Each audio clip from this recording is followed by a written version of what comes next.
Tu novia planea deshacerse de tu hijo, reveló el niño pobre al millonario. El sol caía sobre los jardines impecables de la mansión Davenport. El pasto, cortado al milímetro, brillaba como si cada hoja de césped fuera una joya.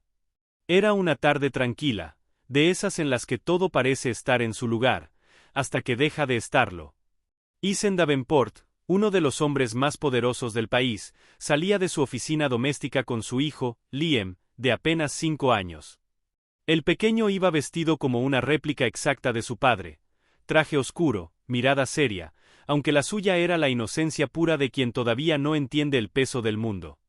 Eason se inclinó para atarle los cordones del zapato cuando escuchó un grito. No un grito de juego, ni de miedo. Era algo distinto. Era el tipo de grito que parte el aire. Señor. Señor. Una voz infantil, rasgada por la urgencia, se acercaba. De entre los arbustos que bordeaban la reja, apareció un niño cubierto de polvo, con la ropa rota, los pies descalzos. Su respiración era pesada, su mirada firme. A su alrededor, el silencio de la mansión se volvió tenso. Los guardias no tardaron en reaccionar. 2 hombres uniformados corrieron hacia él, dispuestos a sacarlo de inmediato. Pero Eason levantó la mano. Esperen. Su tono fue calmo, pero autoritario. El niño se detuvo, a escasos metros, temblando, pero con una fuerza extraña en los ojos. Y entonces señaló con el dedo, directo hacia el corazón del millonario. Tu novia planea deshacerse de tu hijo. El mundo pareció detenerse. Eason sintió que el tiempo se fragmentaba. Que las palabras, pronunciadas con la inocencia de un niño, y la gravedad de una sentencia, le perforaban el pecho. ¿Qué dijiste?, preguntó, con una voz que ya no le pertenecía. Ella, el niño tragó saliva, tu novia. La mujer que siempre sale del auto negro, yo la escuché. Estaba hablando con alguien por teléfono, dijo que ese niño arruina el plan. Eason se puso de pie, el rostro pálido. Su hijo lo miró sin entender. Papá, ¿qué pasa? El niño pobre bajó la mirada, pero siguió hablando. Dijo que si el niño desaparecía, tú serías libre, que así podrías casarte con ella y olvidar todo lo que vino antes. Eason sintió una punzada de vértigo. Todo lo que creía sólido comenzó a resquebrajarse. Su novia, Elena, la mujer que había entrado en su vida cuando todo era caos, cuando la soledad lo devoraba tras la muerte de su esposa, ¿podría ser capaz de algo así? El aire se volvió pesado. El millonario miró a su alrededor, como si el mismo jardín lo estuviera observando. ¿Cómo sabes eso, niño?, preguntó al fin. El pequeño levantó la cabeza, con una mezcla de temor y valentía. Porque yo vivo al otro lado del muro. Y ella no sabe que ahí hay un hueco por donde se escucha todo. Los guardias intercambiaron miradas. Uno de ellos dio un paso al frente, pero Eason lo detuvo otra vez. Déjenlo. El niño pobre temblaba, pero no se movió. Era claro que no mentía. Había algo en su expresión, en esa mirada que no buscaba recompensa, sino advertir. Eason miró a su hijo. El pequeño Liam lo abrazó de la pierna, sin entender nada. Y en ese instante, algo cambió en los ojos del millonario. La duda se convirtió en miedo. El miedo, en ira contenida. Y la ira, en una silenciosa necesidad de saber la verdad. ¿Cómo te llamas?, preguntó Eason. Noah, respondió el niño. Mi mamá trabaja aquí. Limpia los jardines cuando todos duermen. El corazón de Eason se aceleró.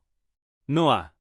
Claro, lo había visto alguna vez de lejos, acompañando a su madre por la parte trasera de la propiedad. Nunca imaginó que ese niño pobre, invisible para el mundo, sería quien pondría su vida de cabeza. Eason se inclinó. Noah, lo que dijiste es muy grave. Si estás mintiendo, puedo meterte en problemas. Pero si estás diciendo la verdad, lo miró fijamente, acabas de salvar una vida. El niño no contestó. Solo bajó la vista, con los ojos humedecidos. Eason tomó de la mano a su hijo y lo llevó adentro. Pero mientras caminaba, algo dentro de él ardía. Un presentimiento. Una certeza que no quería aceptar, que detrás de la dulzura de Elena, algo oscuro se escondía. Y mientras las puertas de la mansión se cerraban, Noah quedó solo en el jardín. Sabía que había hecho lo correcto, pero también sabía que desde ese momento su vida corría peligro. Porque Elena lo había visto. Desde una de las ventanas del piso superior, la mujer observaba la escena con los ojos fríos, inmóviles, calculadores. Y al ver al niño pobre en el jardín, sus labios se curvaron apenas en una sonrisa helada. Una historia acababa de comenzar. Una donde la verdad sería un arma. Y el amor, una trampa. Isen no durmió esa noche. La mansión, normalmente un refugio de silencio y lujo, se convirtió en una jaula dorada. Cada sombra proyectada en las paredes parecía tener una voz, y cada rincón le susurraba la misma pregunta. ¿Y si el niño decía la verdad? Elena dormía en la habitación de huéspedes. Había llegado más tarde de lo habitual, alegando una reunión de negocios.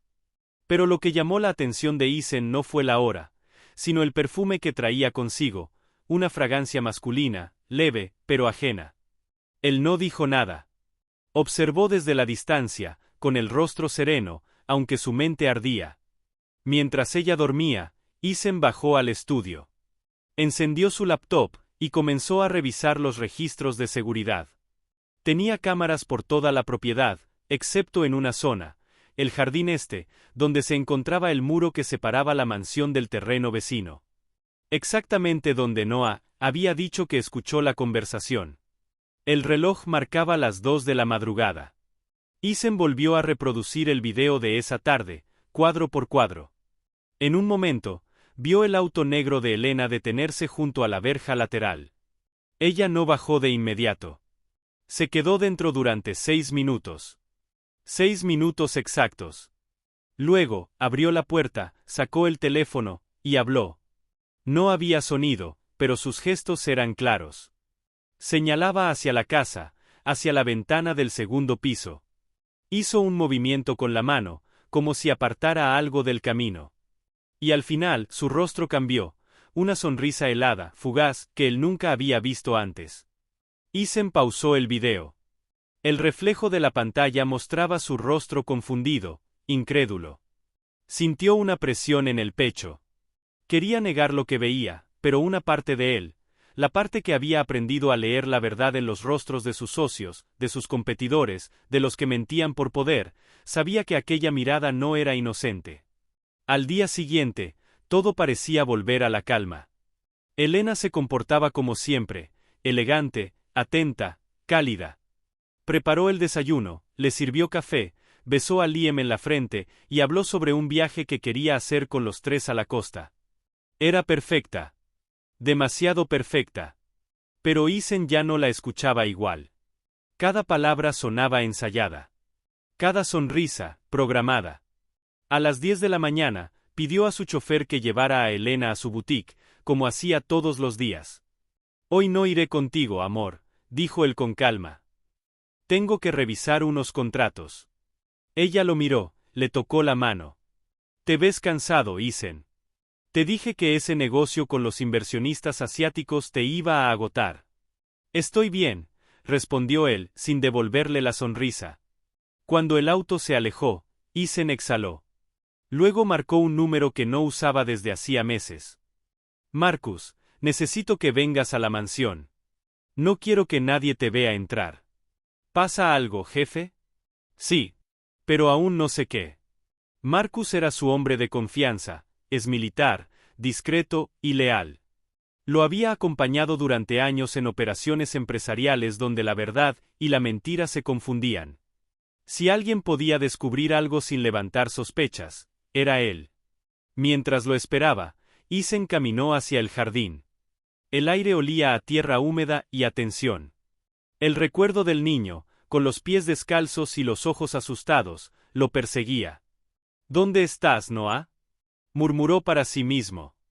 A pocas cuadras de allí, Noah estaba sentado en una banca de madera, junto a su madre, Clara. Ella era una mujer de rostro cansado pero dulce, con las manos curtidas por los años de trabajo en silencio.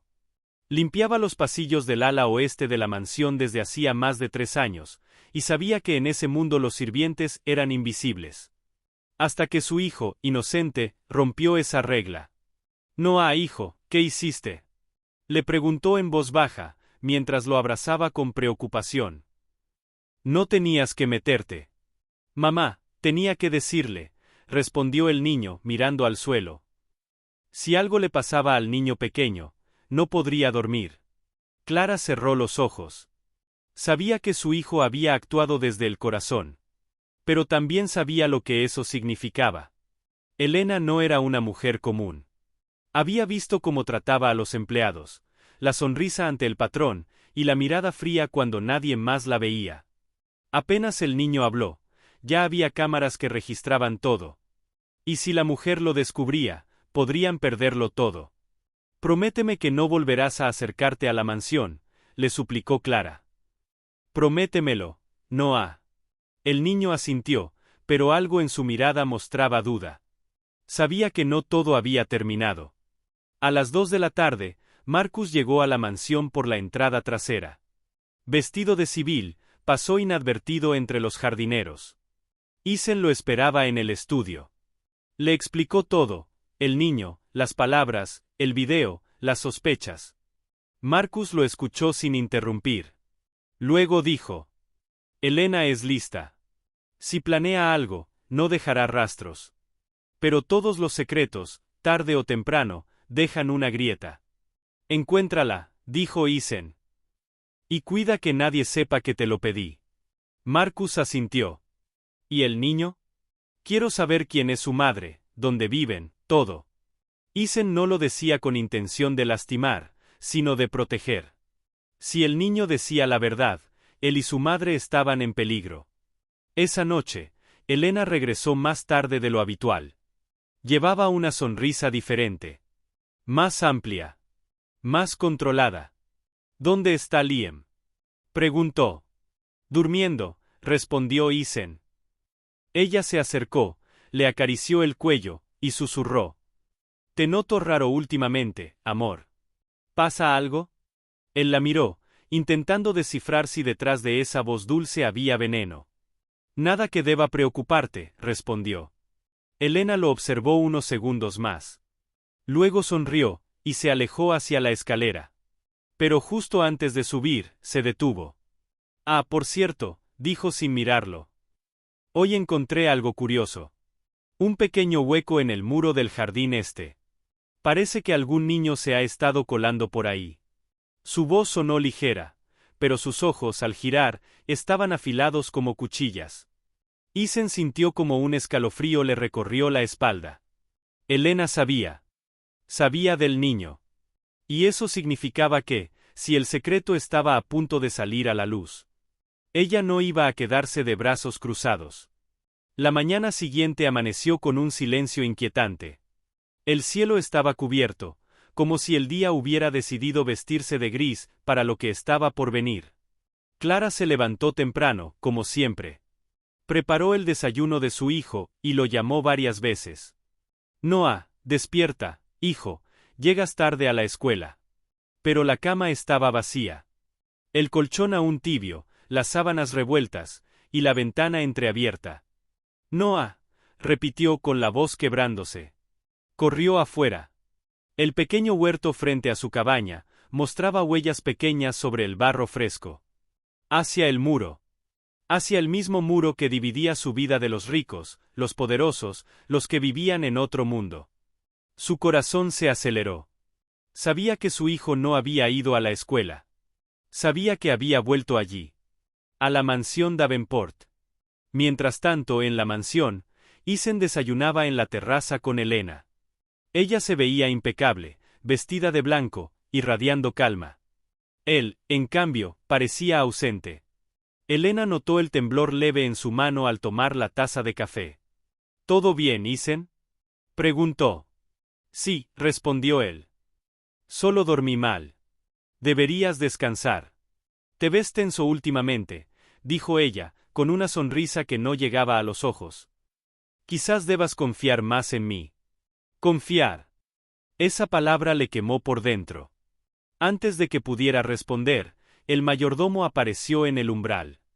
Señor Davenport, hay un problema en el jardín este. ¿Qué tipo de problema? Un niño apareció allí, señor. Eason se levantó de inmediato. ¿Qué niño? Preguntó, pero ya sabía la respuesta. Cuando llegó al jardín, Noah estaba allí. Cubierto de barro, respirando con dificultad, las rodillas heridas. Los guardias lo tenían rodeado.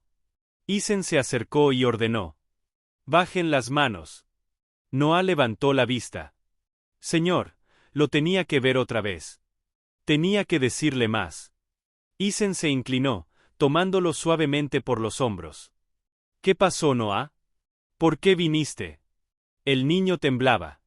«Ella sabe que hablé», susurró. «Ayer alguien vino a mi casa cuando usted se fue. Mi mamá dice que fue un error, pero dejaron una carta. No decía palabras, solo un dibujo. Un auto negro». Eason sintió el estómago cerrarse. «¿Un auto negro?» El niño asintió. Y entonces, un ruido seco lo interrumpió, el chasquido de unos tacones. «Elena». «¡Qué sorpresa!», dijo ella, apareciendo entre los setos. Otra vez el pequeño intruso. Su voz era dulce, pero en sus ojos había un brillo helado. Se acercó lentamente, sin perder la compostura. «Eason, cariño, este niño no puede seguir entrando. Es peligroso. No sabemos de dónde viene, ni qué pretende». Eason se interpuso. «Elena, basta. No es un intruso. Solo quiere hablar». «¿Hablar?», repitió ella, riendo suavemente. «¿Con quién? ¿Contigo? ¿Sobre qué?». Noah apretó los puños. «Usted sabe lo que hizo. Yo la escuché». Elena se inclinó, poniéndose a su altura, con una sonrisa inquietante. «Escuchar no siempre significa entender, pequeño». Eason sintió una corriente fría recorrerlo. Su tono, sus palabras, su mirada, todo era una amenaza disfrazada. «Lárgate», le dijo Elena al niño, sin levantar la voz. «Vuelve con tu madre. No perteneces aquí». Noah retrocedió, miró a Eason y murmuró: «Tenga cuidado, señor». Y luego corrió hacia el muro, desapareciendo entre los árboles. Eason permaneció inmóvil, observando la dirección en que se fue. Cuando volvió la mirada, Elena ya no sonreía.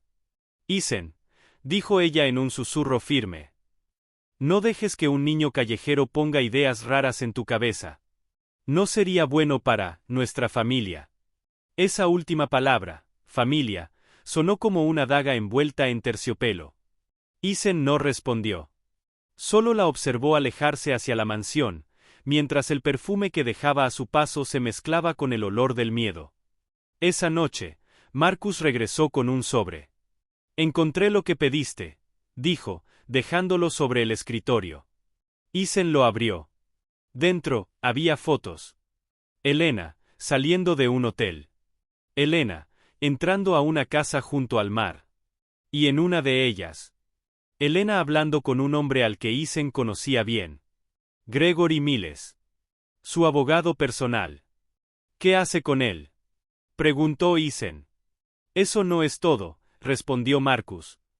«Revisé los registros de transferencias. Hace 2 meses, Gregory movió una gran suma desde una cuenta tuya. Al parecer, alguien lo autorizó con tu firma». Eason frunció el ceño. «¿Mi firma? ¿O algo muy parecido?». El silencio se volvió insoportable. Marcus continuó. «Y hay más. Esa misma semana, Elena registró una empresa fantasma en las Islas Caimán.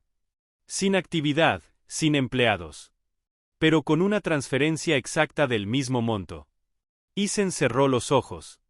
Todo encajaba. No solo lo manipulaba emocionalmente, también lo estaba robando. Pero lo más inquietante vino después. «Eason», dijo Marcus, bajando la voz. «El niño tenía razón. Elena no solo quería tu dinero. Encontré correos de Gregory a una clínica en Suiza. Un documento firmado a tu nombre, donde renuncias a la custodia de Liam. Isen se quedó helado. Su hijo. Su único hijo. El aire pareció desaparecer de la habitación. Se levantó lentamente, con el rostro endurecido. Marcus, dijo con voz baja. Encuentra al niño. Noah. ¿Por qué? Porque si Elena lo vio, si sabe que habló, no va a dejarlo libre. A las pocas horas, las sospechas se confirmaron. Clara, la madre de Noah, fue encontrada llorando en la puerta de la mansión, golpeando con desesperación. Ayúdenme. No encuentro a mi hijo. Noah desapareció. Isen salió corriendo. El rostro de la mujer era el de alguien que había perdido el alma. ¿Cuándo fue la última vez que lo viste? Preguntó él. Anoche. Se fue a dormir. Esta mañana, la ventana estaba abierta. Isen miró hacia el muro, el mismo muro donde empezó todo. Elena observaba desde la terraza, en silencio, con una copa de vino en la mano. Y por primera vez, Isen lo entendió todo. El niño no solo había dicho la verdad. Había firmado su sentencia por hacerlo. Esa noche, mientras los policías patrullaban el vecindario y los medios comenzaban a hablar de la misteriosa desaparición de un niño de los suburbios, Elena entró al dormitorio de Isen, descalza, con una sonrisa fría. Debes estar devastado, amor, susurró. Pero no te preocupes. Todo se resolverá. Isen la observó. Ya no había amor ni duda. Solo la certeza de que la mujer que dormía junto a él era un peligro. Y mientras ella apagaba la luz, él juró en silencio que descubriría la verdad. Aunque tuviera que enfrentarse al monstruo que había invitado a su propia casa. Esa noche, la lluvia cayó sobre la mansión Davenport, como si el cielo intentara lavar los pecados de todos los que dormían bajo ese techo. O fingían dormir. Isen, recostado en la oscuridad, observaba el reflejo de la tormenta en los ventanales. Elena dormía a su lado, o al menos eso aparentaba. Su respiración era calma, rítmica, pero él sabía que detrás de esa quietud había algo contenido, algo que esperaba el momento perfecto para atacar. Isen giró lentamente, fingiendo buscar una posición más cómoda, y miró su rostro. Dormía de lado, con una expresión serena. Demasiado serena. Sus manos descansaban bajo la almohada, donde él ya había notado algo, una pequeña llave dorada, que nunca le había visto antes. La tormenta rugió afuera, y el trueno iluminó la habitación por un segundo. Isen aprovechó ese instante para mirar mejor. Sí. Era una llave. Pequeña, con un número grabado, 407. Una llave de caja fuerte.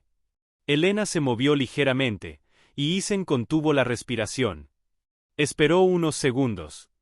Cuando volvió la calma, se levantó lentamente, tomó la llave con cuidado, y la guardó en el bolsillo de su bata.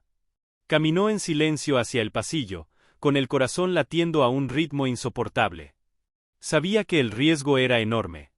Pero lo que estaba en juego, era su hijo. El despacho de Elena estaba en el ala este, una habitación que ella siempre mantenía cerrada.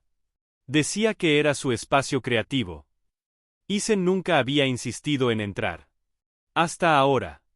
Abrió la puerta con una ganzúa de emergencia del servicio de mantenimiento. Dentro, todo era diferente a lo que imaginaba. Nada de cuadros ni perfumes. Nada de moda, ni bocetos, ni lujo. Solo un escritorio impecable, una computadora portátil, y una caja de seguridad empotrada en la pared. Número grabado, 407. Isen la abrió. Adentro, varios sobres con documentos. El primero tenía su nombre, Isen Davenport. Lo abrió con manos temblorosas. Era una copia de su testamento. Pero con modificaciones recientes, fechadas hacía 3 semanas. En ellas, Liam ya no figuraba como heredero principal. El patrimonio pasaba a Elena, en caso de incapacidad o fallecimiento repentino del señor Davenport. El documento estaba firmado. Con su firma. Una firma falsificada, pero casi perfecta. Isen apretó los dientes. Sintió un ardor recorrerle la garganta. Había confiado en ella. La había dejado entrar a su vida, a su hogar, a la vida de su hijo, y todo era una construcción. Una trampa cuidadosamente diseñada. El siguiente sobre lo dejó sin aire. Fotos de Noah. Del niño en el jardín. Del muro. Y una nota escrita a mano. El niño sabe. No volverá a hablar. El aire se volvió espeso. Isen sintió que el suelo desaparecía bajo sus pies. Noah estaba en peligro. O peor. Pero algo más le llamó la atención: un recibo.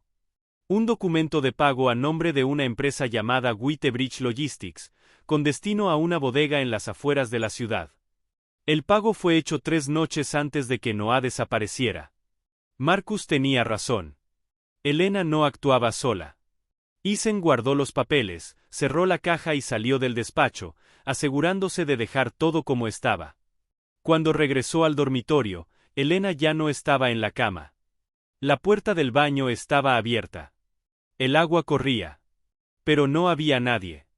Solo un perfume nuevo, más fuerte que el habitual, flotando en el aire. Y una sensación de que ella sabía. Al día siguiente, Isen no fue a la oficina. Envió a Liam con su niñera de confianza, una mujer mayor que había trabajado para su familia desde antes de su matrimonio con Elena.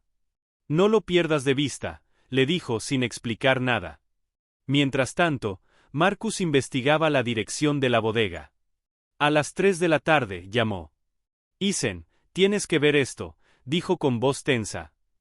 Estoy en la bodega. Pero no estás preparado para lo que encontré. Isen condujo hasta el lugar. Era una construcción vieja, en las afueras del puerto industrial. Puertas metálicas, muros manchados de óxido, olor a humedad. Marcus lo esperaba adentro, con una linterna en mano. Mira esto, dijo, apuntando al interior. Había jaulas. Jaulas grandes, oxidadas. Algunas con mantas, otras vacías. Y una mesa con documentos, pasaportes falsos, fotografías. Entre ellos, una que heló la sangre de Isen. Una foto de Liam, tomada en el jardín, el mismo día que Noah habló con él. Y al reverso, una palabra escrita con tinta roja. Transición. ¿Qué significa eso?, preguntó Isen. Marcus negó con la cabeza. No lo sé, pero hay algo peor. Mira esto. Le mostró una caja de cartón con el logo de una fundación de adopciones internacionales. Dentro, varios documentos con nombres de niños. Y entre ellos, uno con el nombre Noah Harper. Isen sintió las piernas flaquear. Su mente giró a 1000 por hora.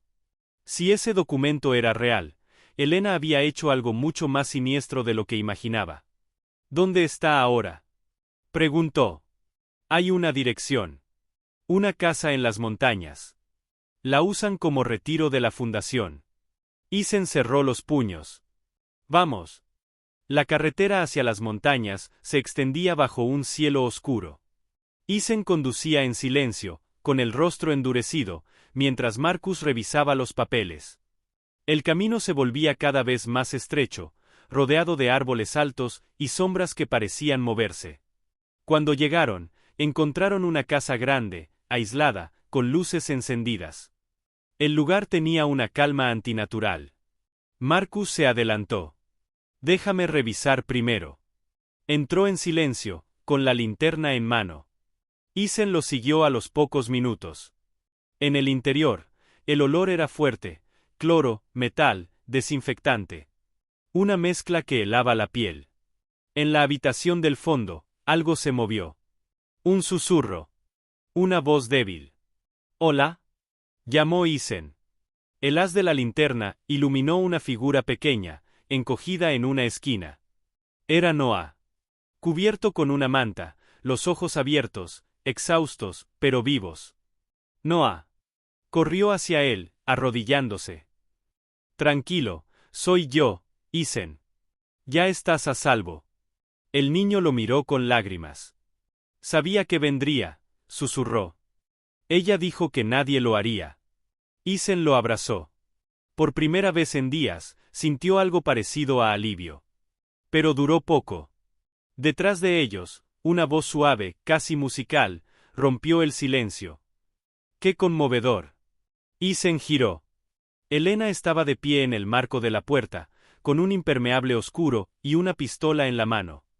Su rostro estaba sereno. Sus ojos, vacíos. Deberías haberme escuchado cuando te dije que no confiaras en cualquiera, dijo con calma. Marcus levantó el arma que llevaba escondida, pero Elena fue más rápida. Un disparo resonó. La linterna cayó. Marcus retrocedió, herido en el hombro. Isen se interpuso entre ella y Noah. ¿Por qué, Elena? ¿Por qué mi hijo? Ella lo observó con una mezcla de lástima y superioridad. Porque él te mantiene débil. Porque mientras sigas siendo padre, seguirás siendo humano. Y los humanos pierden. El trueno rugió afuera, iluminando la escena. Elena apuntó otra vez, pero Isen se lanzó sobre ella. El disparo se desvió. La lucha fue brutal, corta, desesperada. El arma cayó. El eco del impacto retumbó en la casa. Cuando el silencio volvió, Elena estaba en el suelo, respirando con dificultad. Isen temblaba, el rostro empapado, entre la lluvia y las lágrimas. Noah lo miraba, inmóvil. Marcus, sangrando, se apoyaba en la pared. Vámonos, dijo Isen, levantando al niño en brazos. Vámonos de aquí. Horas después, la policía llegó. Elena había desaparecido. No había cuerpo. Solo rastros de lucha, casquillos, sangre, y la puerta trasera abierta. Isen se quedó observando la lluvia caer sobre el camino vacío.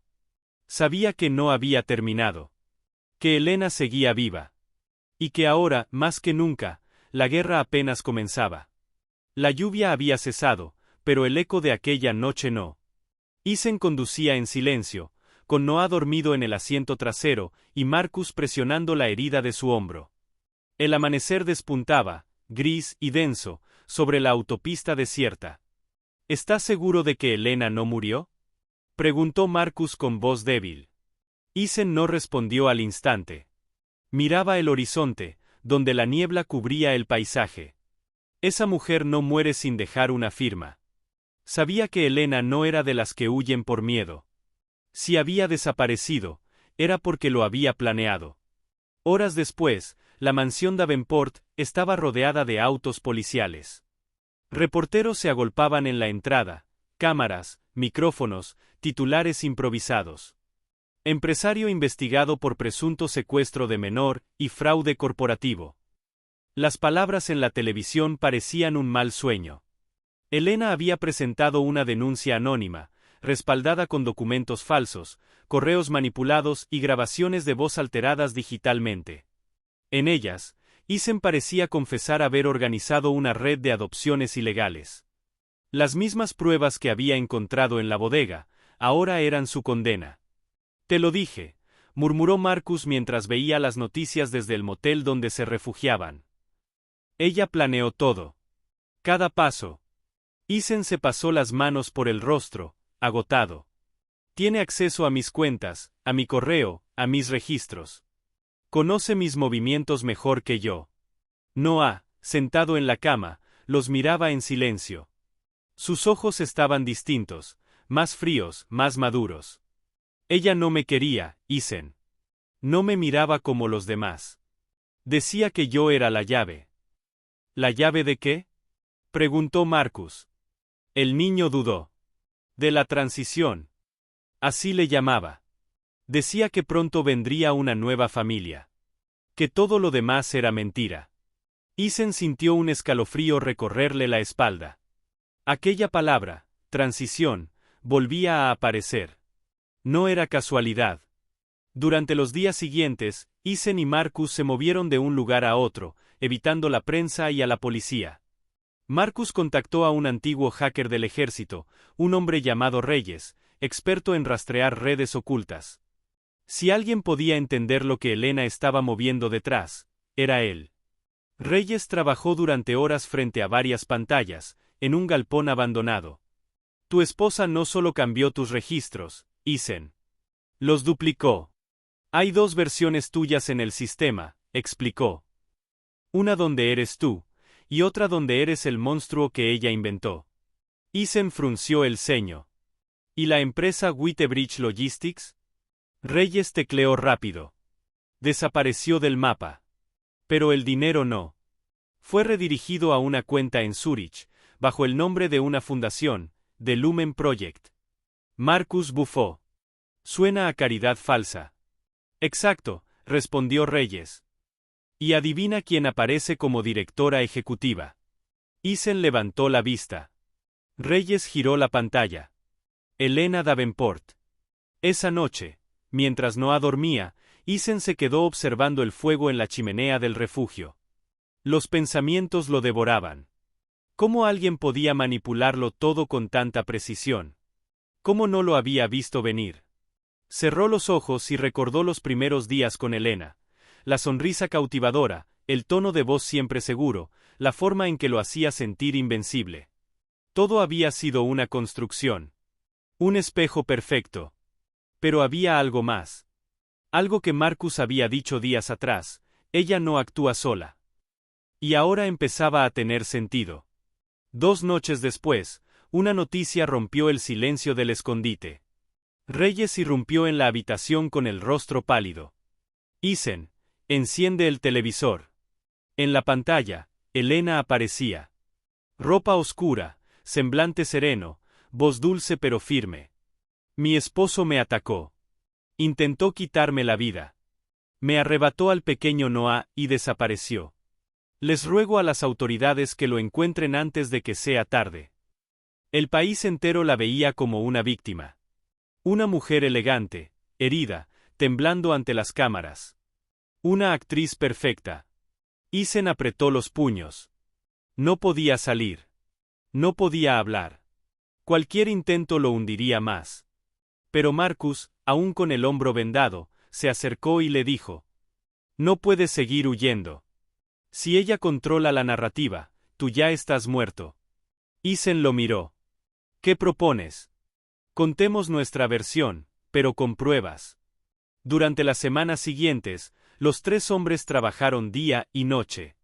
Reyes rastreaba transacciones. Marcus contactaba a periodistas independientes, los pocos que no estaban bajo la influencia de los Davenport. Y Isen comenzó a escribir. Un dossier. Una crónica detallada, con fechas, registros, correos, todo lo que Elena había manipulado. Pero lo más poderoso no eran los documentos. Eran las grabaciones. Noah recordaba frases, nombres, direcciones. Entre sus recuerdos, mencionó algo clave. Ella hablaba con alguien por videollamada. Lo llamaba Dr. R. Reyes investigó. El Dr. R. era un científico exiliado, vinculado a experimentos genéticos ilegales con niños huérfanos. Y su último paradero coincidía con el de The Lumen Project. Elena no solo había manipulado la fortuna de Isen. Había financiado un proyecto oculto, con niños. Una noche, cuando todo parecía encajar, el sonido de un motor rompió la calma. Faros. Varios. Marcus apagó las luces. Nos encontraron. Reyes tomó su computadora. Isen agarró a Noah. Pero ya era tarde. Luces rojas y azules iluminaron las ventanas. La policía irrumpió con violencia. En el suelo. Nadie se mueva. Isen apenas alcanzó a levantar las manos. Los agentes lo rodearon, apuntándole. Marcus intentó explicar, pero un golpe lo silenció. Entre los uniformados, una figura apareció. Cabello recogido, labios pintados, mirada de hielo. Elena. Isen Davenport, dijo con voz serena, estás arrestado por secuestro, falsificación y obstrucción a la justicia. Isen la miró directamente a los ojos. ¿Por qué, Elena? Ella se inclinó levemente, sin dejar de sonreír. Porque esto nunca fue una historia de amor, Isen. Fue un experimento. Y tú eras el sujeto principal. Isen fue llevado esposado. Marcus, herido, quedó bajo custodia. Noah fue entregado temporalmente a servicios sociales. La noche devoró todo. Y mientras el convoy policial se alejaba, Elena observó desde su coche negro, con una sonrisa apenas visible. Sabía que lo había destruido públicamente. Pero en el fondo, también sabía algo más. Isen no era el tipo de hombre que se rendía. Y si había aprendido algo sobre él, era que su silencio siempre escondía una estrategia. En la celda, Isen miraba las paredes grises. Su respiración era lenta, controlada. Sabía que el sistema estaba corrompido, que su enemigo estaba dentro de la misma red que debía protegerlo. Pero también sabía que tenía tiempo. Y aliados. En un rincón, un guardia le deslizó una nota pequeña. Isen la abrió. Una sola frase. Ella no sabe que encontramos el archivo Lumen. Isen levantó la vista. Y por primera vez en semanas, sonrió. El eco metálico de la puerta cerrándose resonó en todo el pasillo. Isen quedó solo, en una celda fría, de cemento desnudo y olor a humedad. Afuera, los guardias se movían con la precisión de un reloj. Cada 20 minutos, un cambio de ronda. Pero él ya no estaba mirando paredes. Estaba recordando la nota. Ella no sabe que encontramos el archivo Lumen. El mensaje había llegado de alguien dentro. Eso solo significaba una cosa: Elena aún no controlaba todo. 3 días después, durante la comida, Isen notó algo extraño. Uno de los internos, un hombre mayor, con tatuajes descoloridos y mirada calculadora, se sentó frente a él. Sin decir palabra, deslizó un sobre bajo la bandeja. Isen lo abrió con disimulo. Dentro había un microchip del tamaño de una moneda. El hombre lo miró con una sonrisa seca. De parte de Reyes. Isen asintió. ¿Y Marcus? Vivo. Pero lo están buscando. Tu chica no descansa. Aquella frase lo atravesó. Tu chica. Elena. Una sombra que parecía omnipresente. Esa noche, cuando todos dormían, Isen colocó el chip en la pequeña ranura del viejo televisor que colgaba en la esquina del pabellón. Por un instante, la imagen parpadeó, y luego apareció un rostro familiar. Reyes. Ojeroso, nervioso, hablando desde un sótano. Isen, si estás viendo esto, significa que Elena aún no interceptó el canal. El archivo Lumen es más grande de lo que creíamos. No era un proyecto de adopción. Era una red de sustitución genética. Niños modificados para replicar patrones de inteligencia y comportamiento de donantes millonarios. Ella buscaba crear herederos perfectos, sin vínculos emocionales. Isen sintió que el mundo se detenía. Las piezas empezaban a encajar. Noah, susurró. El niño no era una víctima más. Era el centro del experimento. Una creación planificada, diseñada, para ser el heredero ideal. Los días siguientes fueron un laberinto de tensión. Elena, desde el exterior, manipulaba los medios, filtraba imágenes, escribía titulares falsos. El empresario trastornado que secuestró a un niño genéticamente modificado. El caso Lumen reabre debates sobre ética científica. El mundo entero hablaba de Isen, pero nadie lo escuchaba. Hasta que, una tarde, una figura inesperada pidió visitarlo. Una mujer. Cabello corto, traje gris, voz firme. Soy la fiscal Margaret Hale. No estoy de su lado, Davenport, pero creo que usted tiene algo que el país necesita ver. Isen la observó con cautela. ¿Por qué habría de confiar en usted? Porque su esposa intentó sobornarme para cerrar su caso. Y cuando alguien intenta comprar el silencio de una fiscal, es porque hay mucho más detrás. Isen se inclinó hacia adelante. Tengo un archivo. Pero está fragmentado. Solo Reyes puede acceder al resto. Entonces busquémoslo. Durante las semanas siguientes, Margaret comenzó a mover hilos discretos. Solicitudes judiciales selladas, audiencias cerradas, interrogatorios encubiertos. Pero Elena era astuta. Cada movimiento dejaba un eco. Cada testigo, una desaparición. Un día, Isen recibió un sobre nuevo. Dentro, una fotografía, Marcus, esposado, con un número escrito en el brazo. Debajo, un mensaje de Elena. La próxima vez no fallaré. Isen cerró los ojos. No había sido amor. Había sido control. Una guerra de mentes, y ella creía seguir ganando. Pero aún no sabía que el archivo Lumen ya estaba filtrándose. En un laboratorio abandonado en las afueras de la ciudad, Reyes lograba conectarse a la red segura que Elena usaba para almacenar datos. Sus manos temblaban sobre el teclado. Las carpetas eran cientos. Videos, registros médicos, contratos, perfiles psicológicos de niños. Y en la carpeta final, un documento sellado. Lumen, 01/Proyecto Davenport. Al abrirlo, la pantalla mostró el rostro de Noah, apenas un bebé. Un registro clínico. Donante genético principal, Isen Davenport. Supervisión, doctora Elena Moore, alias Elena Davenport. Reyes tragó saliva. El niño no era adoptado. Era su hijo biológico. Elena había usado material genético de Isen sin su consentimiento, combinándolo con un modelo de secuenciación experimental. Había creado un niño a partir de él, pero sin amor, sin elección. Solo cálculo. Mientras tanto, en prisión, Isen empezó a escribir una carta. No a la prensa, ni a su abogado. A Noah. Si algún día lees esto, quiero que sepas que no naciste para ser un experimento.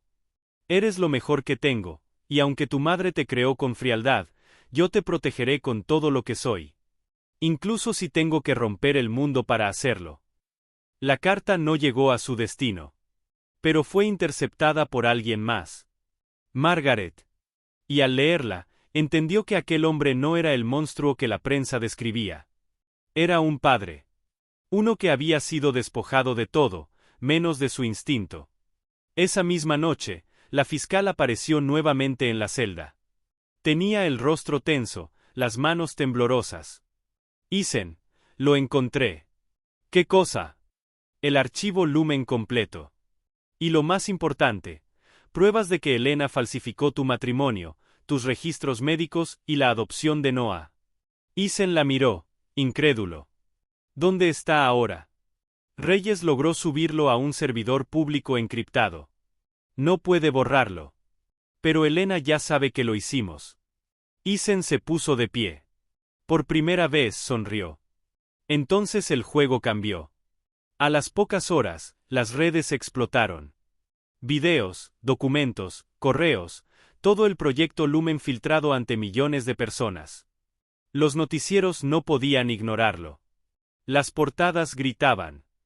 La verdad detrás del proyecto Lumen, manipulación genética y corrupción empresarial. Elena Davenport, vinculada a experimentos ilegales con menores. El país estaba en shock. Y Elena, desaparecida. Días después, Isen fue liberado bajo vigilancia. No era un hombre libre aún, pero el peso había cambiado de hombros. Cuando salió, Margaret lo esperaba. No te confíes, le advirtió. Ella no huye. Se reagrupa. Isen levantó la mirada hacia el cielo nublado. No me importa. ¿A dónde vas? Él respondió sin dudar. A buscar a mi hijo. En algún lugar del norte, una mansión aislada se erguía sobre un acantilado. Elena estaba allí. Observaba el mar con una copa de vino en la mano y una sonrisa amarga. A su lado, Noah. El niño la miraba confundido. ¿Dónde está papá? Elena acarició su cabello con frialdad. Tu padre ya no es quien tú crees. Pero lo que no sabía era que, a pocos kilómetros de allí, un automóvil oscuro ascendía por la carretera, envuelto en niebla. Isen conducía. Y en su mirada ya no había miedo. Solo determinación. El juego había terminado. Ahora era la guerra. El motor del auto rugía con fuerza contra el viento. El amanecer apenas se asomaba entre las montañas, bañando la carretera con un resplandor pálido. Isen llevaba horas conduciendo sin detenerse. Los pensamientos se mezclaban con los recuerdos, la risa de Elena en los días felices, el llanto de Noah la noche que escaparon, el sonido del disparo que cambió todo. El aire olía a tormenta. Y algo en su interior le decía que aquel viaje no terminaría con palabras. La mansión se alzaba en lo alto del acantilado, antigua, rodeada por pinos, y un mar embravecido que chocaba con las rocas como si quisiera advertirle que retrocediera. Isen se detuvo frente al portón oxidado. Lo empujó con fuerza, y el chirrido metálico rompió el silencio de la mañana. Dentro, todo estaba intacto. Demasiado intacto. Flores frescas, velas encendidas, una mesa preparada para 3 personas. Él avanzó lentamente. Su reflejo tembló en los ventanales, deformado por la lluvia. Y entonces la vio. Elena bajó las escaleras con la misma elegancia de siempre. Cabello recogido, vestido blanco, una sonrisa tan serena que resultaba inquietante. Sabía que vendrías, dijo con voz suave. Siempre fuiste predecible cuando se trataba de proteger lo que amas. Isen no respondió.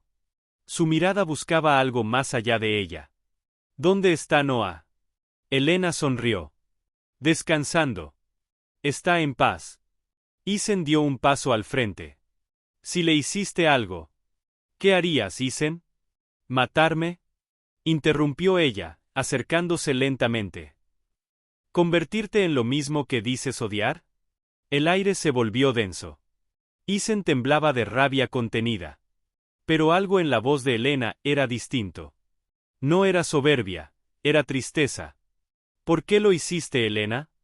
Preguntó finalmente, con un hilo de voz. ¿Por qué destruirlo todo? Ella se detuvo a pocos metros.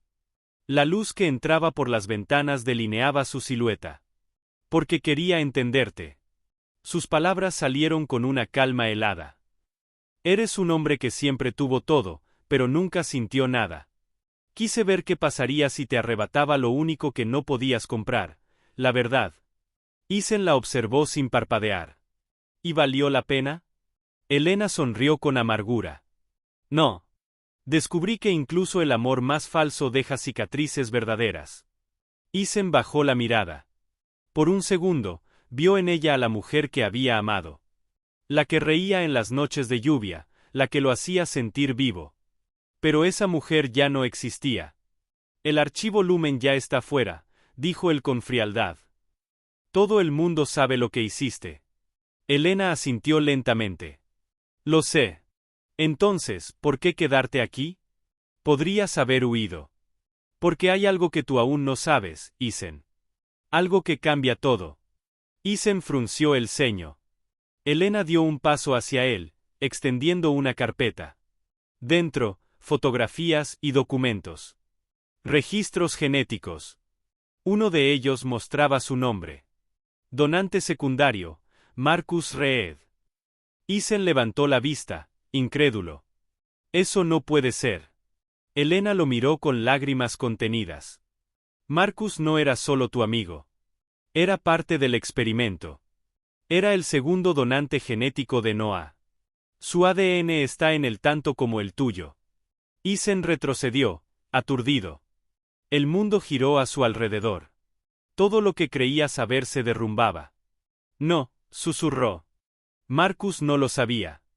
No al principio, dijo Elena, bajando la mirada. Pero cuando lo descubrió, ya era tarde. Por eso te ayudó. Por culpa. Isen sintió una mezcla de furia y desolación. Todo había sido manipulado, incluso su amistad. De pronto, un sonido interrumpió la tensión. Un pequeño paso, una respiración temblorosa. Noah estaba allí, en el pasillo. Llevaba un suéter azul y un oso de peluche en las manos. Papá, susurró con voz quebrada. ¿Por qué pelean? El tiempo pareció detenerse. Isen corrió hacia él y lo abrazó con fuerza, cerrando los ojos. Podía sentir su corazón latiendo rápido, la calidez de su piel. Era real. Era su hijo. Elena los miraba, inmóvil, con el rostro desencajado. Por primera vez, algo en su mirada se quebró. No era ira ni triunfo. Era vacío. Elena, dijo Isen, aún abrazando a Noah, termina esto. Entrégate. Ella negó lentamente. No puedo. Si me detienen, lo usarán. Lo convertirán en una pieza más del sistema que yo intenté destruir. Destruir o controlar, replicó él. ¿Acaso importa? Sus ojos brillaban con desesperación. Nadie debería tener poder para crear vida a su medida, y lo hicimos. Tú y yo. Isen sintió un nudo en el pecho. No lo hicimos. Tú lo hiciste. No, Isen. Elena se acercó, temblando. Lo hicimos juntos, aunque no lo supieras. Cada decisión tuya, cada contrato, cada inversión, todo fue parte del plan. Tú me diste los recursos, yo puse la ciencia. El silencio se hizo eterno. El viento golpeó los ventanales. Noah se aferró al cuello de su padre. Papá, vámonos, murmuró. Isen asintió. Pero cuando dio un paso hacia la puerta, escuchó el clic metálico de un seguro. Elena apuntaba un arma. No puedo dejar que te lo lleves. Isen la miró fijamente. No lo entiendes. Ya lo perdiste. Elena apretó los dientes, las lágrimas desbordándose. Siempre lo supe, susurró. Desde el primer día. Y bajó el arma. La policía irrumpió segundos después. Margaret Ale encabezaba el operativo. Elena no se resistió. Solo levantó las manos y miró por última vez a Isen y Noah. Cuídalo, dijo con un hilo de voz. No lo dejes ser como nosotros. Isen no respondió. Solo la observó mientras se la llevaban, escoltada, con la mirada perdida en el vacío. Semanas después, el mundo entero conoció los detalles del proyecto Lumen. Elena fue condenada por manipulación genética, fraude y experimentación humana. Marcus, liberado, desapareció del mapa. Y Isen, aunque exonerado, jamás volvió a ser el mismo. Vivía en silencio, lejos de las cámaras, en una pequeña casa junto al mar. Noah jugaba en la arena cada tarde, libre por fin. Un día, mientras el sol caía, el niño se acercó con una pregunta. Papá, ¿mamá era mala? Isen lo miró largo rato, luego respondió. No. Solo se perdió buscando una forma de no sentirse sola. El mar rugía, pero su voz fue serena. Y por primera vez en años, Isen sonrió. Sin embargo, en un laboratorio subterráneo en Europa, una pantalla parpadeaba. Una mujer, con bata blanca y rostro parcialmente cubierto por vendas, observaba un monitor donde aparecían archivos con el sello. Lumen/divers. Su voz fue apenas un susurro. Esto aún no ha terminado. Y en la penumbra, la cámara reveló sus ojos. Verdes. Elena, seguía viva. El silencio reinaba en la habitación. El millonario, cuyo nombre hasta ese momento había sido pronunciado por todos con respeto, ahora parecía un hombre común, devastado. Santiago, así se llamaba. Un nombre que alguna vez había significado poder, éxito y dominio sobre su entorno. Pero esa noche, bajo las luces tenues de su propia mansión, lo único que dominaba era la angustia. En la mesa, su hijo dormía, agotado por las lágrimas. A su lado, el pequeño niño pobre, aquel que había sido el mensajero de una verdad tan dolorosa, lo observaba con la mirada tranquila de quien sabe que ha hecho lo correcto, aunque el precio haya sido alto. Santiago se inclinó hacia él. Dime la verdad, hijo, susurró con voz ronca. ¿Cómo supiste lo que mi novia planeaba?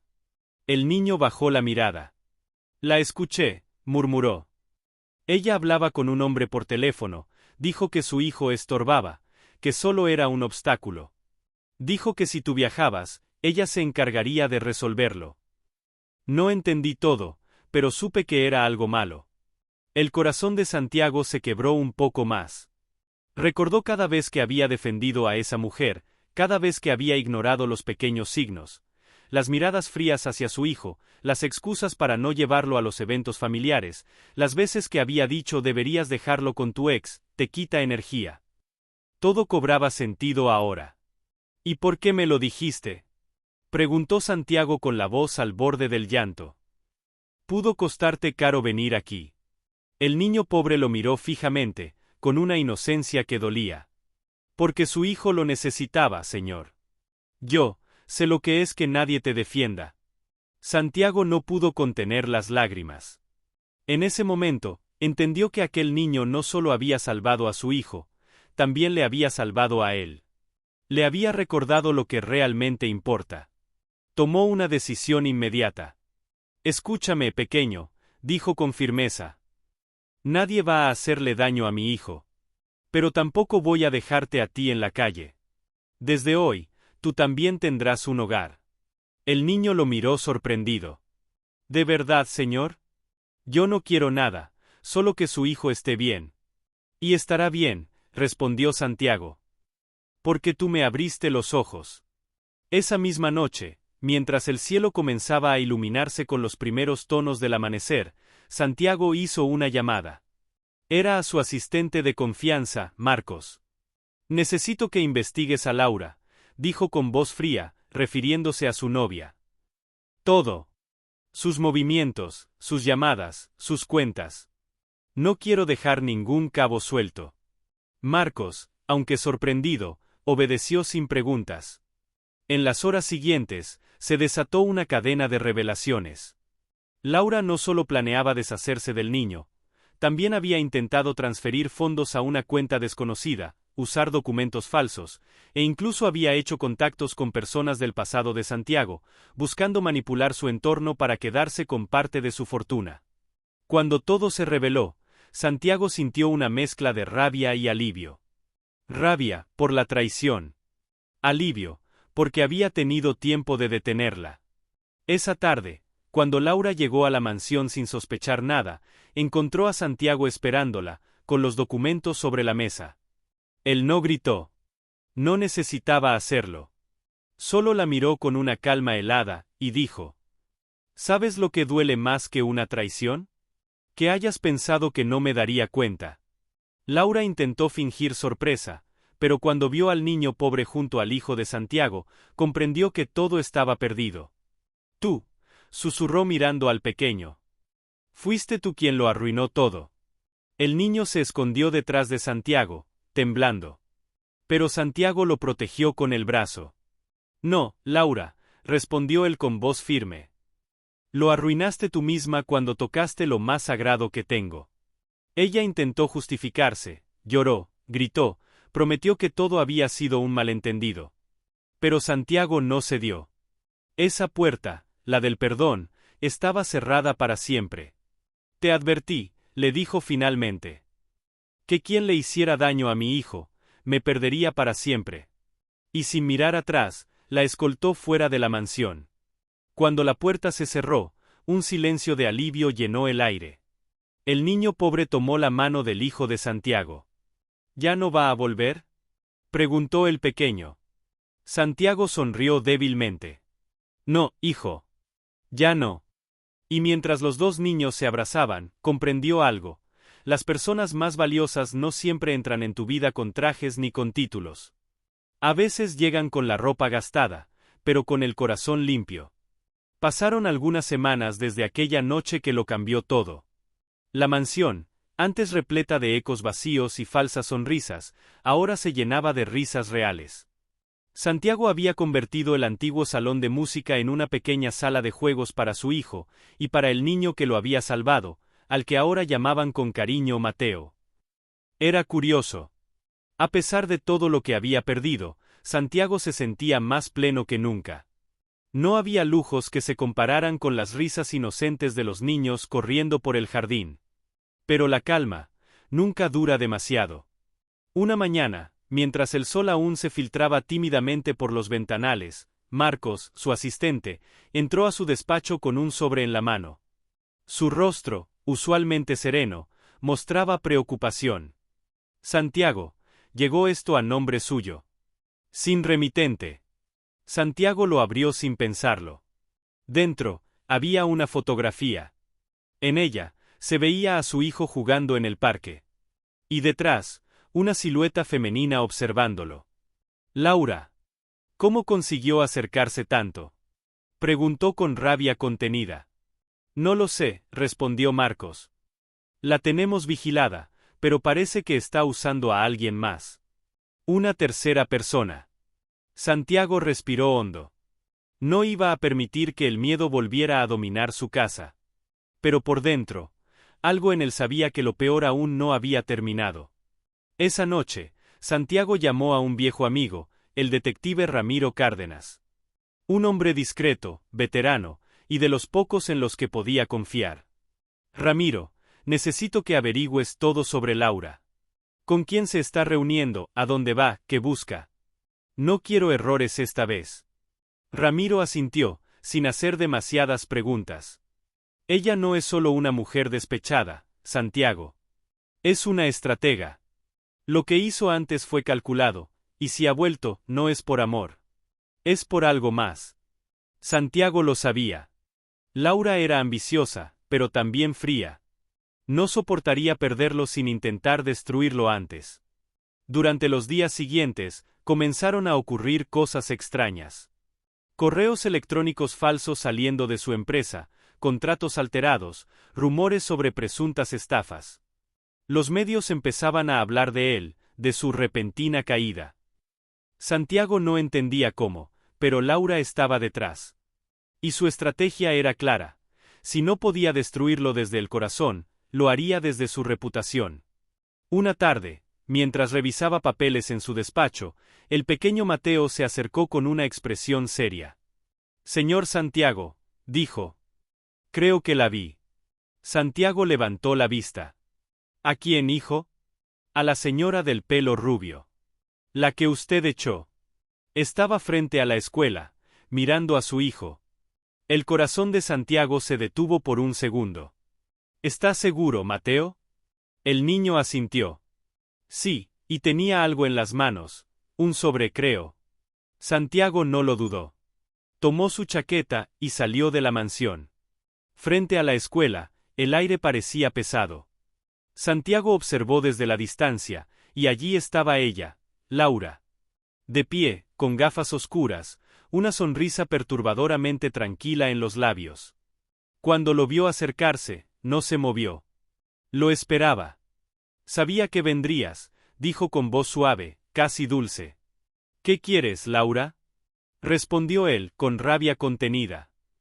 ¿Dinero? ¿Venganza? Ella sonrió, ladeando la cabeza. ¿De verdad crees que todo en la vida es dinero? Susurró. Lo que quiero es que sientas lo que yo sentí, cuando me quitaste todo. Santiago apretó los puños. Te lo quitaste tú sola. Intentaste dañar a mi hijo. No lo entiendes, replicó ella acercándose. Todo lo que tengo ahora es rabia. Y no voy a descansar hasta verte arruinado. Antes de que Santiago pudiera responder, Laura metió la mano en su bolso y le lanzó algo. Un sobre. Dentro, había documentos. Fotos. Videos. Pruebas de supuestos fraudes financieros a nombre de Santiago. Falsos, dijo él, mirando los papeles con incredulidad. No si los medios los creen primero, respondió ella con frialdad. Ya sabes cómo funciona este mundo, Santiago. La verdad no importa, solo la historia que se cuenta primero. Y con una sonrisa helada, se alejó caminando, dejando tras de sí un olor a perfume y amenaza. Esa noche, Santiago apenas podía dormir. Sentía que cada logro, cada triunfo de su vida, estaba siendo arrastrado por una ola de venganza. Pero cuando se levantó a mirar a su hijo dormido, y vio a Mateo en el sillón, abrazando una manta vieja, comprendió que no podía rendirse. No esta vez. Quieren destruirme, pensó. Pero no voy a dejar que ganen. Llamó a Ramiro. Cárdenas, necesito que encuentres algo. Lo que sea que la ate a esto. Cuentas, llamadas, grabaciones.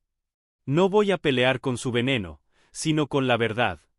Ramiro respondió firme. Entonces prepárate. Porque cuando busques la verdad, vas a encontrar mucho más de lo que imaginas. Esa frase no lo dejó dormir. ¿Qué quería decir Ramiro? ¿Acaso había algo más detrás de Laura?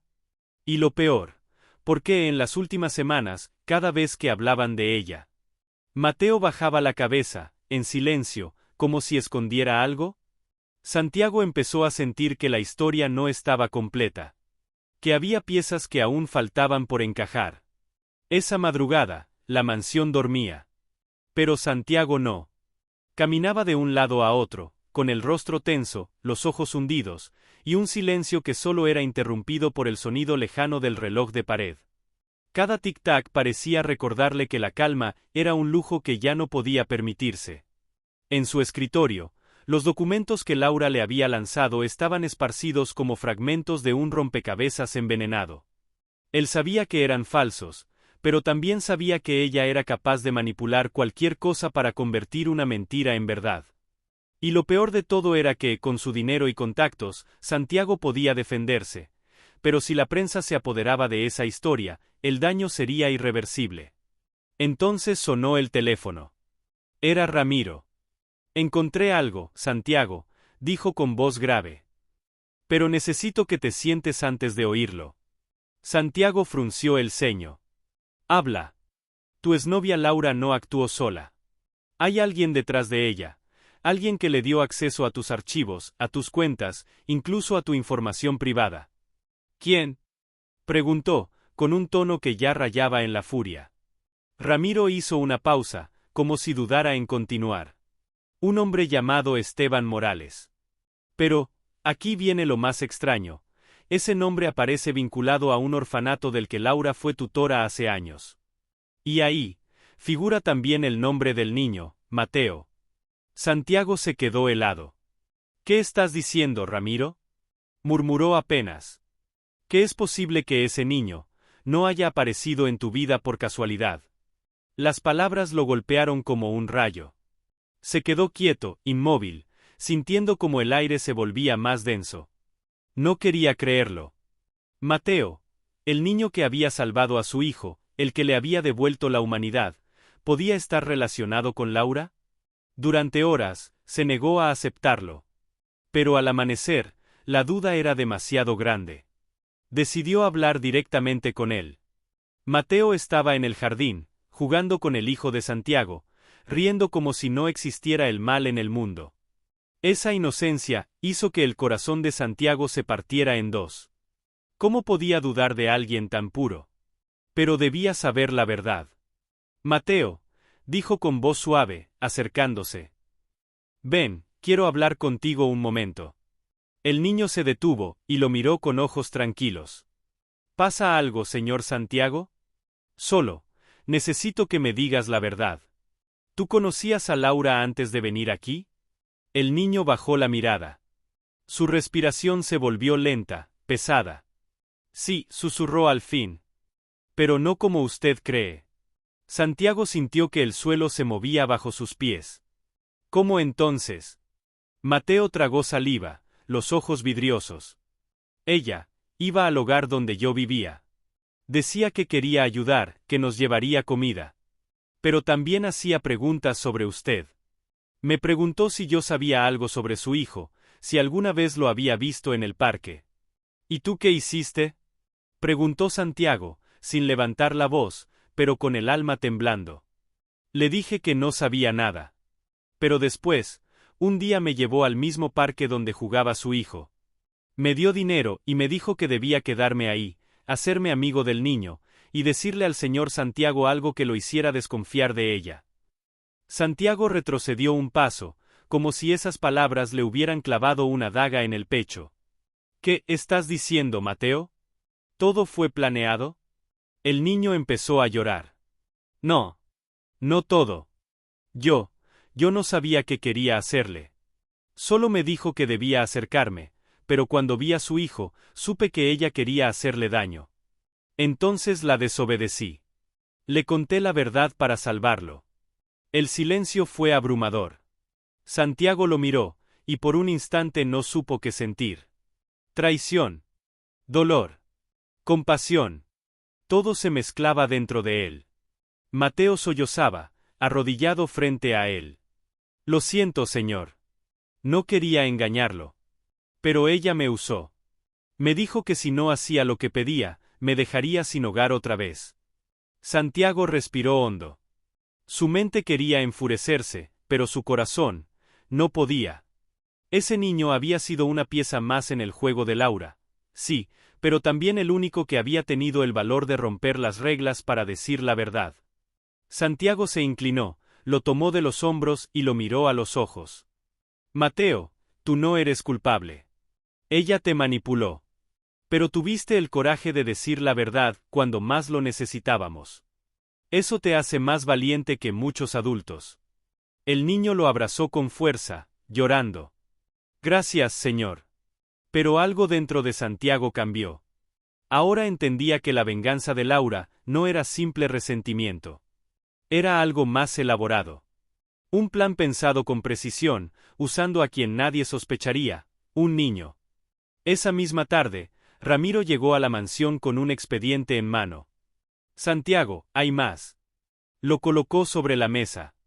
En él, había fotografías de Laura reunida con Esteban Morales, un empresario que alguna vez trabajó para Santiago y fue despedido por corrupción. Y no solo eso, documentos falsificados con la firma de Santiago, transferencias de dinero hacia cuentas en paraísos fiscales, todo creado para hundirlo. Ella no actúa sola, dijo Ramiro con tono grave. Esteban busca vengarse también. Y lo están haciendo desde adentro, usando tus propias conexiones, tus antiguos empleados, tus debilidades. Santiago cerró el expediente. Su mirada se endureció. Entonces esta vez, no solo voy a defenderme. Voy a desmantelar todo su juego. ¿Qué piensas hacer?, preguntó Ramiro. Santiago se levantó, mirando por la ventana hacia el horizonte. Si Laura quiere guerra, la tendrá. Pero no con su veneno. Con su propio reflejo. Esa noche, mientras el viento golpeaba los ventanales, Santiago empezó a preparar su contraataque. Reunió a sus abogados, contactó a un grupo de expertos en seguridad digital, y ordenó a Ramiro seguir a Esteban día y noche. Pero lo que aún no sabía era que Laura no estaba actuando desde la distancia. Ella ya había regresado a la ciudad. Y tenía una última carta bajo la manga. Una carta que incluía a alguien muy cercano a Santiago. El amanecer llegó gris, con un aire espeso que presagiaba tormenta. En la mansión, todo parecía en calma. Los niños dormían, el personal de servicio iniciaba su rutina, y Santiago permanecía en su estudio, mirando el horizonte como si buscara en él las respuestas que su mente no lograba encontrar. Las últimas semanas lo habían envejecido. Las ojeras profundas, el semblante rígido, la mirada que oscilaba entre el cansancio y la determinación, eran señales de un hombre que había pasado del éxito al abismo y había decidido no rendirse. Ramiro había descubierto una red de falsificaciones, transferencias encubiertas y chantajes, todos con un mismo fin: destruir su reputación. Pero lo más inquietante era la sensación de que Laura no solo atacaba desde afuera. Había una filtración interna. Alguien dentro de la mansión, alguien de su círculo más cercano, estaba jugando en su contra. Y esa idea lo devoraba. Una tarde, mientras revisaba los correos de su empresa, encontró algo extraño: un acceso reciente desde su propia red doméstica, a las 2 de la mañana. Alguien había entrado a sus archivos personales. Las cámaras no mostraban nada. Solo un parpadeo de luz en el pasillo del ala este, justo donde dormía el personal. Santiago decidió callar y fingir normalidad. Pero ordenó instalar cámaras ocultas. Si hay un traidor en mi casa, dijo en voz baja, lo sabré. 3 noches después, Ramiro llegó con nuevas noticias. La mujer que dices que viste cerca de la escuela, Laura, no ha vuelto a aparecer. Pero alguien con una identidad falsa, llamada Clara Méndez, acaba de alquilar un departamento frente a tu empresa. Santiago lo miró, comprendiendo de inmediato. Laura. Sí, confirmó el detective. Y eso no es todo. Esta Clara ha comenzado a trabajar como asesora en una fundación infantil, que recibe donaciones de tu compañía. El silencio fue pesado. Santiago entrecerró los ojos. Está entrando por donde menos lo esperábamos: la caridad. Esa misma semana, la fundación anunció una gala benéfica. El evento sería transmitido en vivo, y entre los invitados principales figuraba Clara Méndez, la nueva benefactora anónima que había hecho una donación significativa. Santiago lo entendió todo. Laura planeaba exponerlo públicamente, quizás acusarlo en plena transmisión, destruir su nombre frente a todos. Pero lo que ella no sabía, era que él ya estaba preparado. La noche del evento, Santiago llegó con Ramiro, discretamente armado con información, cámaras y testigos. El lugar era elegante, iluminado por candelabros y música suave. Y entre la multitud, la vio. Laura, ahora clara, llevaba el cabello oscuro, un vestido sobrio y una sonrisa calculada. Era otra persona, pero la misma mirada fría la delataba. Ella lo vio también. Y sonrió. Santiago, dijo con tono seductor, acercándose. ¡Qué sorpresa verte aquí! Yo nunca dejo asuntos inconclusos, respondió él. Laura fingió reír, pero su mirada era puro desafío. Pensé que ya te habías rendido. Nunca me rindo, Laura, susurró él, acercándose. Especialmente cuando sé que estoy a punto de ganar. Ella lo miró, confusa, apenas por un instante. Entonces, en las pantallas gigantes del evento, la imagen cambió. Ya no se mostraba el logo de la fundación, sino grabaciones de Laura con Esteban Morales, planeando las falsificaciones, riendo mientras firmaban documentos falsos. El público se quedó mudo. Ella palideció. ¿Qué hiciste? Susurró, con la voz quebrada. Grabamos todo, Laura, respondió Santiago sin levantar la voz. Cada reunión, cada transferencia, cada intento de difamarme. Estás acabada. Ramiro, desde una esquina, observaba mientras la seguridad del evento comenzaba a acercarse. Laura miró a todos lados, desesperada, y por un segundo, sus ojos se llenaron de lágrimas. ¿Y crees que ganaste? Gritó, temblando. Tú destruiste mi vida. Tú, y tu maldita familia. No, respondió Santiago, con una calma que dolía. Tú la destruiste cuando perdiste el alma por venganza. Ella dio un paso atrás. Pero entonces, algo cambió en su expresión. Ya no parecía furiosa. Parecía satisfecha. ¿Crees que eso es todo? Susurró. No me subestimes, Santiago. No vine aquí sola. Y en ese instante, su mirada se desvió hacia la puerta del fondo. Santiago siguió su dirección con los ojos, y lo que vio le heló la sangre. Era Mateo. De pie, mirando la escena, con una expresión de desconcierto absoluto. A su lado, un hombre. Alto, de traje oscuro. Esteban Morales. ¿Qué hace él aquí? Preguntó Santiago, acercándose con urgencia. Laura sonrió. Te dije que no era solo venganza. Es justicia. Y el niño, tiene derecho a saber quién es su verdadero padre. El mundo de Santiago se detuvo. Las palabras flotaron en el aire, como un veneno lento que se expandía. ¿Qué dijiste? Preguntó en un susurro. Laura dio un paso al frente. Mateo no es un huérfano cualquiera. Es hijo de Esteban. Y fue criado con la historia de que tú, Santiago, le habías robado todo a su padre. Que tú habías arruinado a su familia. Santiago sintió que las piernas le temblaban. Miró a Mateo, y el niño no entendía nada. ¿Eso es verdad? Preguntó con voz temblorosa. Santiago se arrodilló frente a él. Mateo, no escuches a esa mujer. Ella te usó desde el principio. Tu padre. Pero antes de que pudiera terminar, Esteban se adelantó. Tu padre soy yo, Mateo, dijo con tono grave. Y este hombre, señaló a Santiago, me quitó todo lo que tenía. Mateo retrocedió, confundido, mirando a ambos hombres, con lágrimas en los ojos. No entiendo. Santiago quiso explicarle, pero Laura aprovechó la confusión. ¿Ves, Santiago? Susurró con crueldad. No solo puedo destruir tu nombre. También puedo romper lo único que aún te quedaba limpio, tu corazón. El salón se convirtió en un caos. Los guardias se acercaron, los invitados se retiraban, los periodistas grababan cada segundo. Pero Santiago solo podía mirar a Mateo, intentando encontrar en sus ojos aquel brillo puro que había visto la primera vez. Y lo que vio fue miedo y desconfianza. La batalla no había terminado. Laura había perdido el escenario, pero había ganado algo más importante, había plantado la duda. Y Santiago sabía que esa duda podía ser aún más letal que cualquier mentira.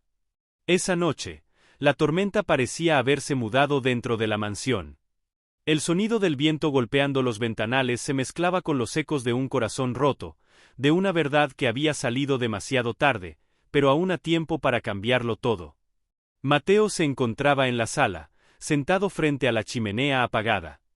El niño pobre, ese pequeño que había alterado su vida, dormía en una habitación contigua, con una inocencia que dolía mirar. Había confesado lo que nadie más se atrevía a decir, que la mujer en la que Mateo confiaba, la que juraba amar a su hijo, planeaba deshacerse de él.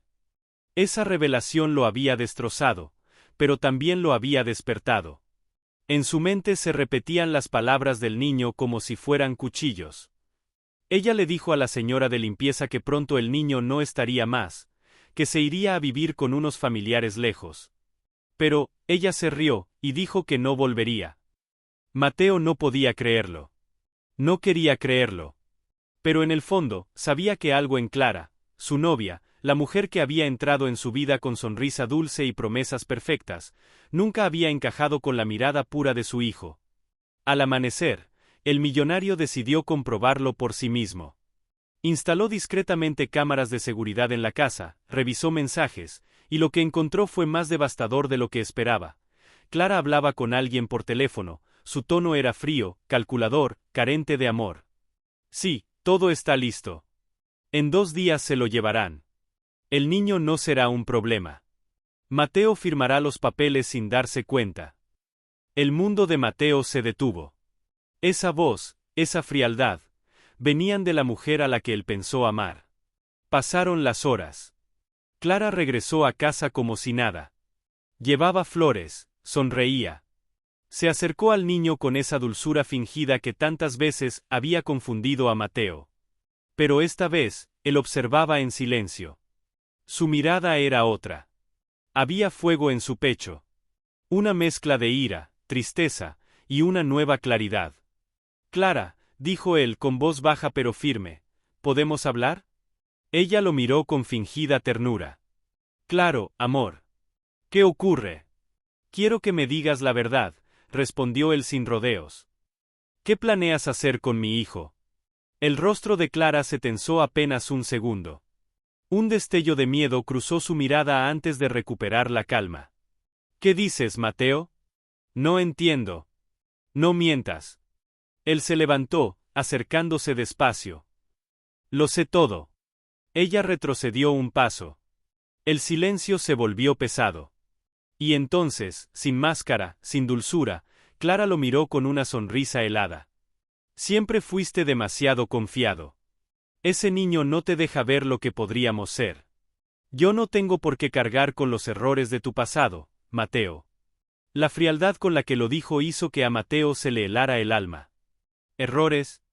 Susurró. ¿Llamas error a un niño de 4 años? Llamo obstáculo a todo lo que me impide tener la vida que merezco. Y tú, Mateo, tú ibas a darme esa vida. Su voz era como una serpiente, suave pero venenosa. Mateo la observó por un largo segundo, sin responder.